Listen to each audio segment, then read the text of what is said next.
Assalamualaikum warahmatullahi wabarakatuh. Perkenalkan, nama saya Asad Maulana, BM 20030210414. Di sini saya akan menjelaskan tentang sejarah pertumbuhan dan perkembangan usul fikih. Yang pertama yaitu masa Nabi SAW. Pada masa Nabi Muhammad masih hidup, seluruh permasalahan fikih atau hukum Islam dikembalikan kepada Rasul. Pada masa ini dapat dikatakan bahwa sumber fikih adalah wahyu Allah Subhanahu wa Ta'ala. Namun demikian juga terdapat usaha dari beberapa sahabat yang menggunakan pendapatnya dalam menentukan keputusan hukum.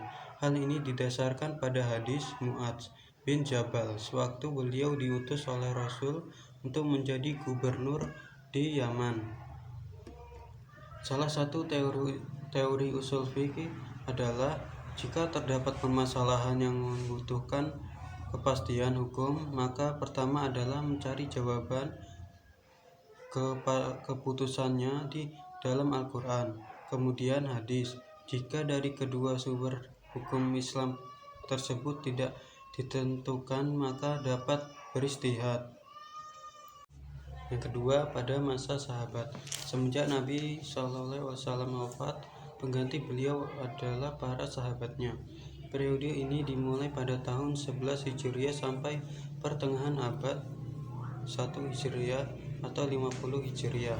Pembinaan hukum Islam dipegang oleh para pembesar sahabat seperti Umar bin Khattab, Ali bin Abi Thalib, dan Ibnu Mas'ud. Pada masa ini pintu ijtihad atau istinbat telah mulai dikembangkan yang pada masa Nabi SAW tidak pernah mereka gunakan, terkecuali dalam permasalahan yang amat sedikit. Para sahabat menggunakan al-rayu dalam melakukan ijtihad. Istilah al-rayu dalam pandangan sahabat seperti yang dikemukakan oleh Ibnu Qayyim dalam kitab I'lam al-Muwaqqi'in adalah sesuatu yang dilihat oleh hati setelah terjadi proses pemikiran, perenungan, dan pencarian untuk mengetahui sisi kebenaran dari permasalahan yang membutuhkan penyelesaian. Al-rayu dalam pengertian ini mencakup qiyas, istilah, dan istilah. Bukan demikian, mereka belum menamakan metode penggalian hukum seperti ini dengan nama ilmu usul fiqh, namun secara teori mereka telah mengamalkan metodenya.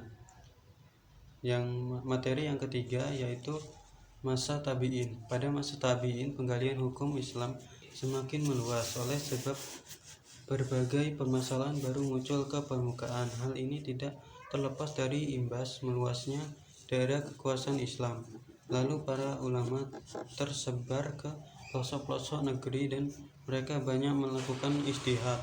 Selain itu juga disebabkan oleh orang-orang non-Arab yang banyak yang memeluk Islam.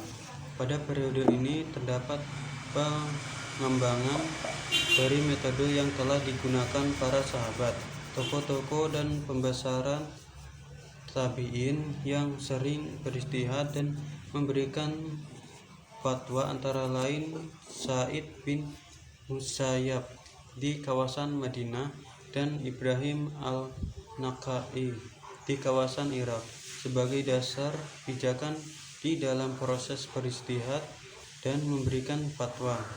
Mereka mengembangkan dan menambah dari berbagai metode yang pernah dirintis oleh sahabat seperti qaul sahabi atau fatwa sahabat. Namun demikian, ilmu usul fiqh pada periode ini juga masih belum terbukukan. Materi yang keempat yaitu masa tabi'in pada periode Imam Mazhab. Pada periode ini metode penggalian hukum bertambah banyak, baik corak maupun raganya. Dengan demikian bertambah banyak pula kaidah-kaidah istinbat hukum dan teknis penerapannya. Sebagai contoh, Imam Abu Hanifah dalam memutuskan perkara membatasi ijtihad dengan menggunakan Al-Quran, hadis, fatwa-fatwa sahabat yang telah disepakati dan berijtihad dengan menggunakan penalarannya sendiri. seperti istihsan. Abu Hanifah tidak mau menggunakan fatwa ulama pada zamannya sebab ia berpandangan bahwa mereka sederajat dengan dirinya.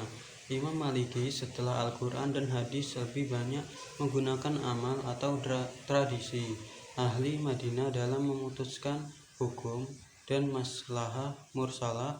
Demikian pula imam-imam yang lain. Periode inilah ilmu usul fiqh dibukukan oleh ulama pertama yang merintis pembukuan ilmu ini adalah Imam Syafi'i. Ilmu berkebangsaan Quraisy.